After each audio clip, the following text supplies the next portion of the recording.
Assalamualaikum warahmatullahi wabarakatuh. Perkenalkan, saya Muhammad Zulanam dari program studi perbankan syariah. Saya membuat video ini untuk memenuhi tugas mata kuliah akuntansi 6 yang diampu oleh Bapak Mursyidin ME. Nah, pada kali ini saya akan bahas 5 materi, yaitu yang pertama Islamic Worldview dan Islamization of Knowledge. Nah, worldview secara umum itu dikenal sebagai bagaimana manusia itu memandang dunia. Sedangkan dalam Islamic worldview itu bagaimana kita memandang dunia berlandaskan pada Al-Quran sebagai pedoman utama yang berorientasi kepada akhirat. Nah, dalam artian segala hal yang kita lakukan di dunia ini itu harus berorientasi kepada akhirat. Dalam artian apapun yang kita lakukan itu harus berlandaskan kepada keadilan, kemaslahatan dan lain-lainnya yang tidak merugikan sesama manusia ataupun kepada hal-hal yang lainnya. Sedangkan Islamization of Knowledge itu Islamisasi ilmu-ilmu pengetahuan modern atau menghilangkan dari hal-hal yang sekuler. Nah, dalam pembahasan Islamic Worldview dan Islamization of Knowledge itu kita berfokus kepada dua tokoh besar, yaitu Ismail Raja Al-Faruqi dan Syed Muhammad Nawik Al-Attas. Nah, Islamic Raja Al-Faruqi ini adalah seorang filsuf, penulis, dan akademis Palestina Amerika yang dikenal sebagai pelopor konsep Islamisasi ilmu pengetahuan. Beliau lahir di Jaffa, Palestina pada 1 Januari tahun 1921 dan memperoleh pendidikan awal dari ayahnya seorang qadhi. Setelah menyelesaikan studinya di Amerika, beliau bermigrasi ke Amerika Serikat dan meraih gelar master dari Indiana University dan Harvard University serta gelar dalam bidang filsafat. Lalu yang kedua yaitu Syed Muhammad Nawik Al-Attas, filsuf muslim Malaysia yang dikenal sebagai tokoh penting dalam pengembangan konsep Islamisasi ilmu pengetahuan. Beliau lahir di Bogor pada 5 September tahun 1931 dan berasal dari keturunan Ba'alawi yang bersambung kepada Nabi Muhammad SAW. Beliau menempuh pendidikan di University of Malaya, McGill University, dan SOAS University of London. Nah, langsung aja kita bahas mengenai pemikiran beliau tentang Islamization of Knowledge. Nah, Ismail Al-Marzuki ini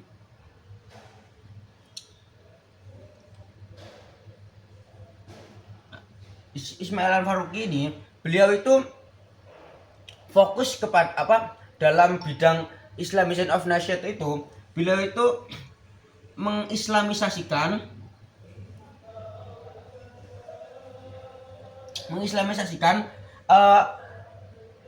hal-hal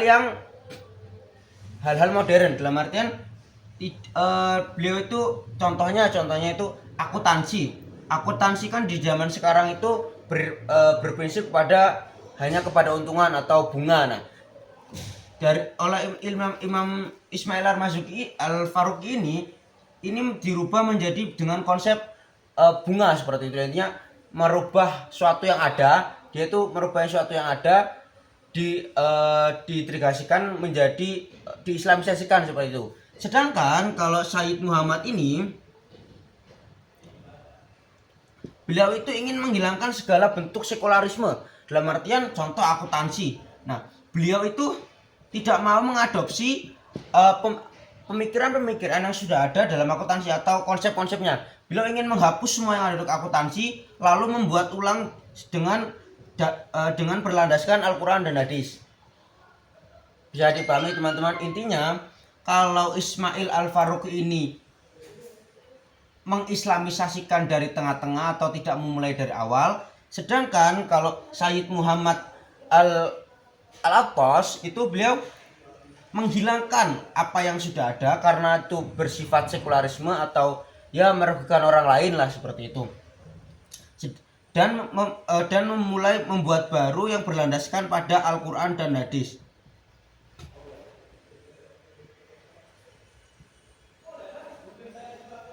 Mungkin itu saja yang dapat saya jelaskan terkait Islamic worldview and Islamization of Knowledge. dari dua pemikiran tokoh Islam besar, yaitu Ismail Raji Al-Faruqi dan Sayyid Muhammad Al-Atos. Terima kasih. Pembahasan sejarah akuntansi syariah atau syariah accounting. Nah, apa sih syariah accounting itu? Nah, syariah accounting itu dibagi menjadi dua kata, yaitu syariah dan accounting. Nah, accounting ini berarti pertanggungjawaban atau mempertanggungjawabkan, dan syariah itu ya berarti dengan berlandaskan Islam.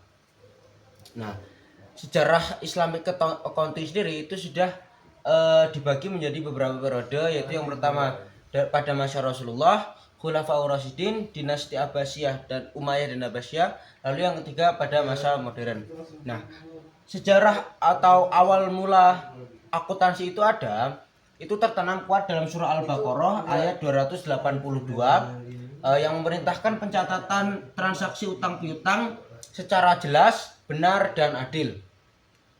Nah, dari sebelum adanya pembukuan zaman sekarang atau standar-standar yang ada zaman sekarang itu sudah didasari pada dari zaman dahulu sekali, yaitu ketika zaman Rasulullah SAW, yaitu terdapat pada surah Al-Baqarah ayat 282 yang Allah memerintahkan kepada manusia atau masyarakat muslim untuk mencatat transaksi utang piutang secara benar dan jelas.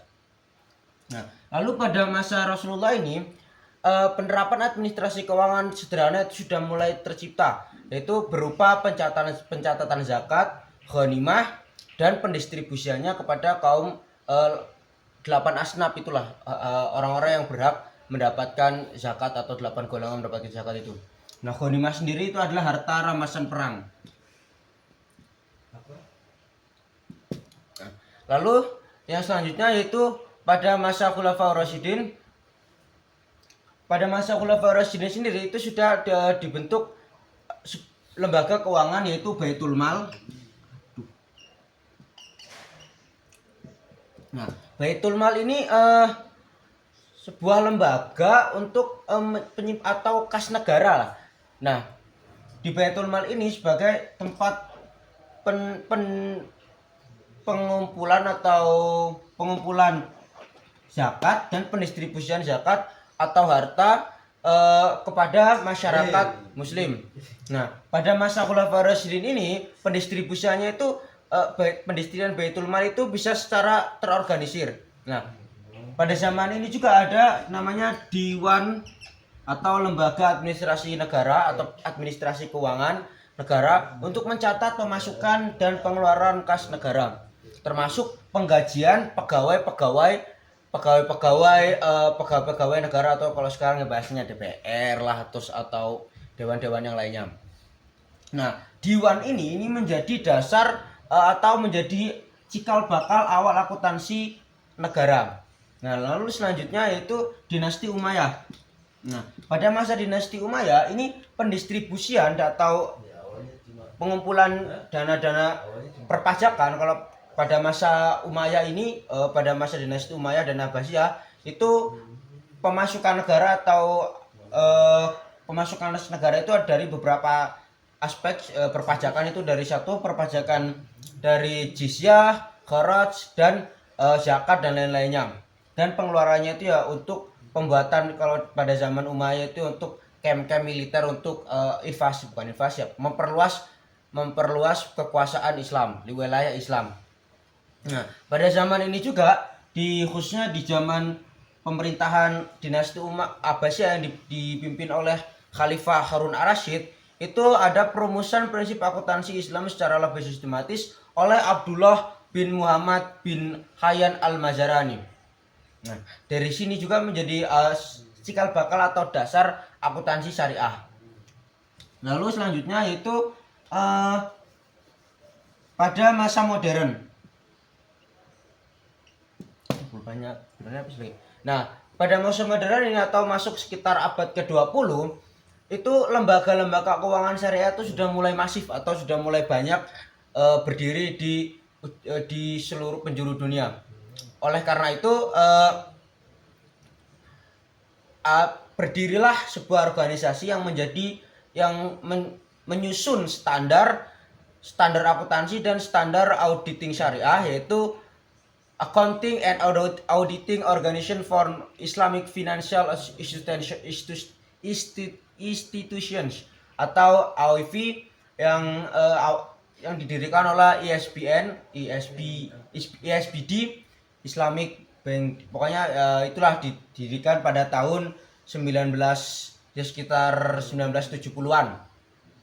Nah, di Indonesia sendiri dari adanya standar internasional itu AOIV, Indonesia mengadopsi beberapa praktik salah satu lembaganya yaitu DSAS atau Dewan Standar Akuntansi Syariah yang itu masih di bawahnya IAIN atau Ikatan Akuntansi Indonesia. Nah, itu menyusun yang namanya PSAK Syariah.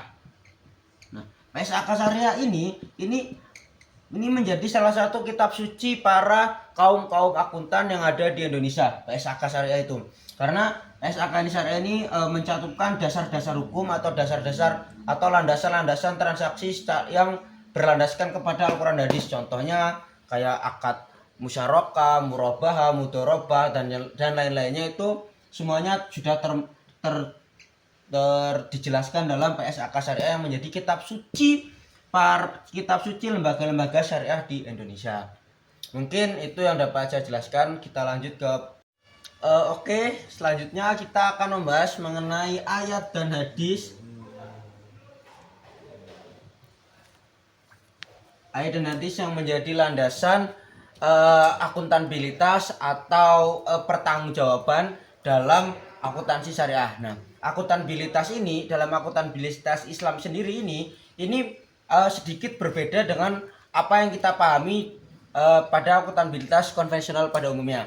Nah, dalam akuntabilitas syariah itu terdapat beberapa hal yang memang sedikit lebih mengarah kepada ketauhidan, yaitu kalau menurut itu akuntabilitas itu adalah kewajiban pemegang amanah untuk memberikan pertanggungjawaban.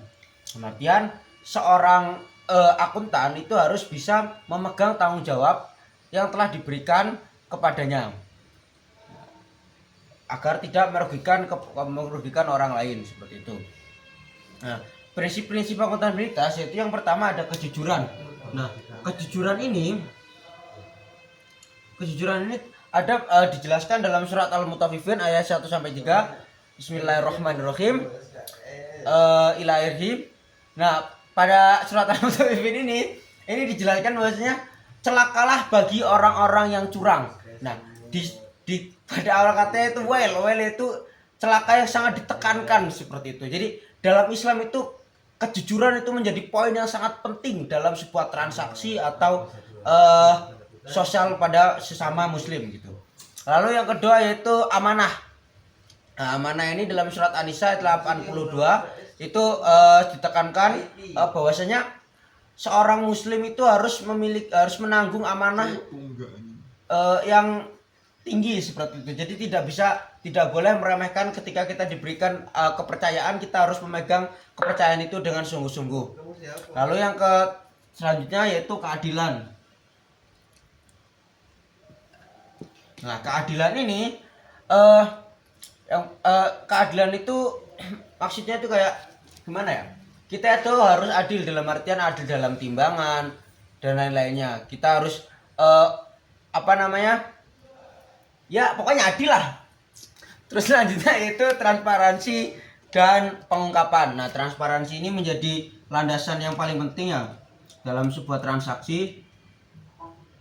Yang dimaksud transparansi itu kalau dalam praktik contohnya itu contohnya seperti akad murabahah. Transparansi ini sudah jelas margin atau keuntungan yang diambil oleh penjual itu sudah ditetapkan di awal. Dalam artian pembeli itu tidak perlu lagi tagihannya itu sudah pasti, seperti itu, karena marginnya itu diletakkan di awal. Contohnya Anda seorang nasabah itu ingin membeli mobil tetapi dananya tidak cukup, maka saya akan membelikan mobil itu dengan harga 1 juta dan tambahan marginnya itu 2 juta, jadi totalnya 3 juta. Maka sudah jelas harga yang harus dibayar oleh pembeli itu 3 juta, seperti itu. Kalau dalam konsep bunga itu kan tidak seperti itu. Dalam konsep bunga itu persenan yang diambil atau bahasanya itu acuannya itu kepada modal, bukan pada keuntungan, bukan modalnya. Bisa dipahami. Lalu yang selanjutnya yaitu pengungkapan. Nah, pengungkapan ini kayak pertanggungjawaban atau laporan keuangan. Laporan keuangan ini ya sifatnya itu kalau dalam lembaga keuangan itu sifatnya wajib karena itu sudah menjadi untuk para pemangku kepentingan atau stakeholder untuk kalau dalam lembaga keuangan modern sekarang untuk mempertimbangkan pembelian saham dan lain-lainnya itu sebagai bahasanya standarisasi lah, karena semakin bagus laporan keuangan maka suatu lembaga itu akan memiliki nama yang baik. Terus dia ayat dan hadis akuntabilitas. Oke, selanjutnya yaitu kita akan membahas mengenai framework atau kerangka konseptual akuntansi syariah. Nah, atau kita mudahnya itu kalau itu adalah KDPPLKS atau Kerangka Dasar Penyusunan dan Penyajian Laporan Keuangan Syariah. Nah, KDPPLKS ini disahkan oleh DSAK, Ikatan Akuntansi Islam, Ikatan Akuntan Indonesia pada 27 Juni 2007 sampai sekarang. Nah, berdasarkan surat DPN atau Dewan Pengawas Nasional Ikatan Akuntan Indonesia nomor 23 B/DPN IAI 11 2013, pemenang penyusunan dan pengembangan pengembangan dari KDPPLKS ini dari standar akuntansi syariah kemudian dialihkan kepada Dewan Standar Akuntansi Syariah Ikatan Akuntan Indonesia. Nah, KDPPLKS adalah pedoman yang memuat konsep dasar dalam penyusunan dan penyajian laporan keuangan syariah. Nah, tujuan dari KDPPLKS itu yang pertama ada beberapa pihak yang memang tujuannya itu acuan bagi beberapa pihak. Yang pertama yaitu penyusun standar akuntansi. KDPPLKS ini menjadi acuan untuk pelaksanaan tugasnya, yaitu menyusun standar akuntansi yang ada di Indonesia.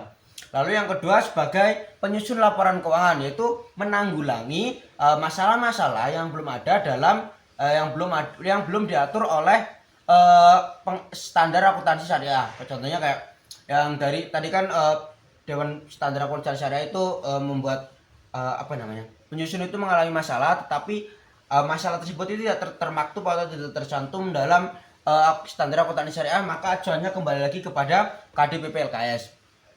Lalu yang kedua acuan bagi auditor dalam memberikan pendapatnya. Dalam pendapat mereka, kalau auditor itu ya itu opini itulah dari pengecualian wajar tanpa pengecualian, wajar dengan pengecualian dan lain-lainnya, disclaimer dan lain-lain.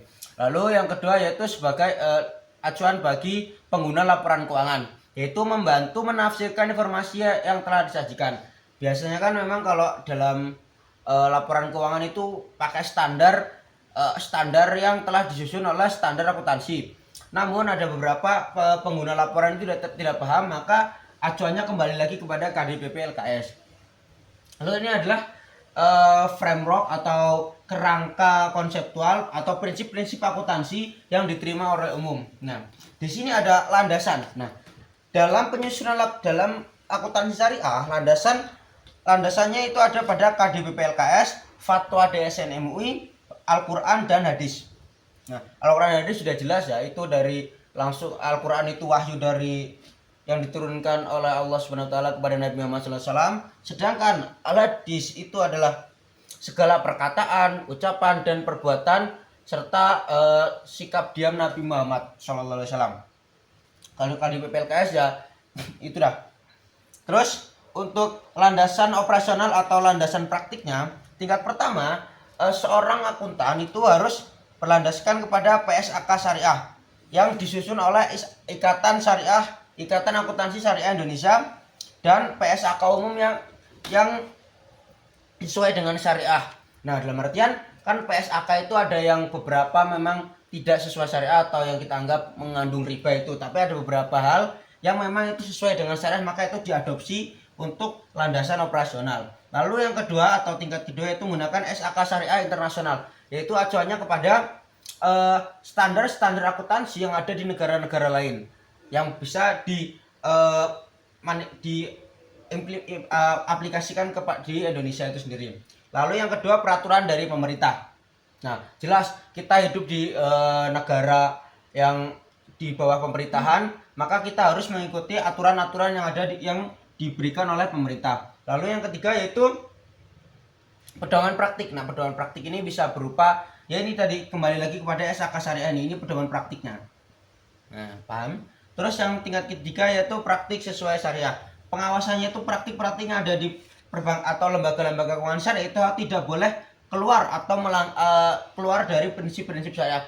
Praktiknya harus sesuai dengan syariah. Lalu yang ketiga, pacuannya kepada buku-buku teks ajaran atau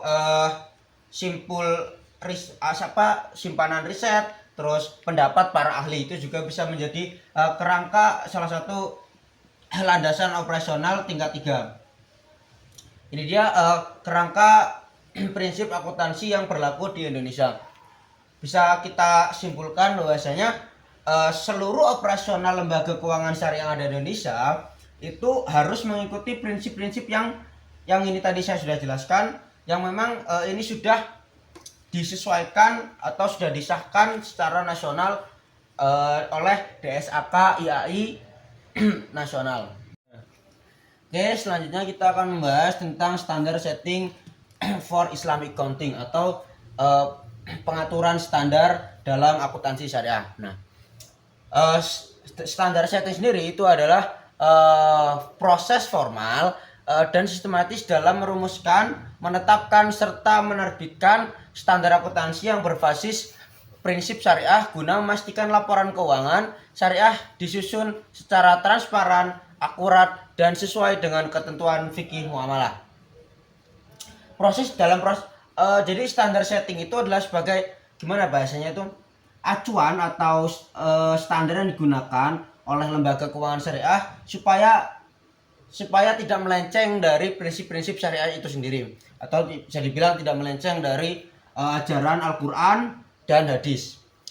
Nah, proses dalam melakukan standar setting sendiri itu kalau dalam nasional itu ada beberapa langkah. Yang pertama yaitu identifikasi kebutuhan. Dalam artian otoritas yang memegang atau Dewan Standar Akuntansi Syariah itu melihat perkembangan zaman sekarang. Nah, dilihat apakah perkembangan sekarang itu membutuhkan untuk perkembangan atau regulasi baru untuk akad. Contoh ada akad baru, maka ada akad baru, kita identifikasi akad apa yang memang cocok untuk transaksi tersebut. Lalu yang kedua, pembentukan exposure draft atau ED. Nah, pembentukan exposure draft ini terdiri dari beberapa bagian, yaitu bisa dari akademisi, praktisi, regulator dan pakar syariah atau para ahli. Jadi memang ulamanya pakar syariah. Nah, dalam pembentukan ini disusun apa saja syarat-syaratnya atau regulasi atau peraturan-peraturannya. Setelah exposure draftnya ini jadi, setelah identifikasi dapat suatu regulasi baru, maka dibuat draftnya. Setelah draftnya dibuat, ini dikonsultasikan ke publik dan uji kelayakan. Ini akan disebar kepada lembaga-lembaga keuangan. Apakah ini cocok atau bagaimana? Nah, setelah melakukan melakukan konsultasi publik dan uji kelayakan, itu akan direvisi lagi apa yang sekiranya kurang dari draft tersebut. Contohnya mungkin syarat dari landasannya kurang kuat, maka itu akan direvisi kembali, dan setelah direvisi lalu meminta persetujuan dari para dewan. Nah, setelah persetujuan para dewan ini setelah disetujui oleh para dewan, maka draft ini akan diterbitkan. Nah, tidak hanya sekedar diterbitkan, tapi diterbitkan dan lalu dimonitoring. Jadi standar setting ini atau proses standar setting ini tidak hanya mementingkan hasilnya saja, tetapi akan dikawal atau selalu dimonitoring. Jadi ini sifatnya akan terus menerus. Lalu begitu seterusnya perputarannya ketika ada suatu fenomena baru atau fenomena akad-akad baru. Lalu selanjutnya itu institusi-institusi yang memang institusi yang terlibat dalam pembuatan standar setting. Ini institusi internasionalnya, yaitu ada institusi nasionalnya yaitu DSAS atau Dewan Standar Akuntansi Syariah. Nah, Dewan Standar Akuntansi Syariah ini berfungsi sebagai penyusun dan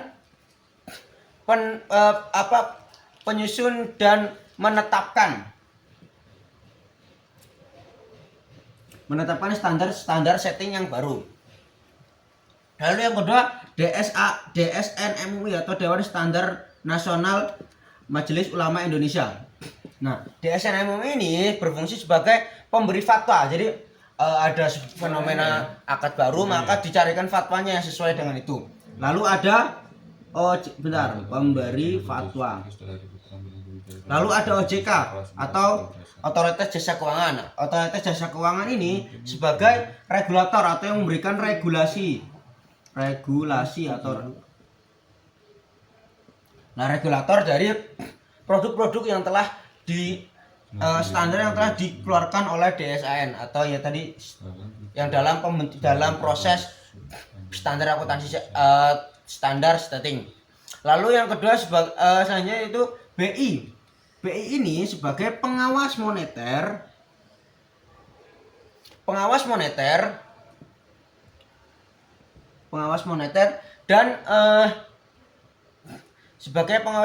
dan sistem keuangan.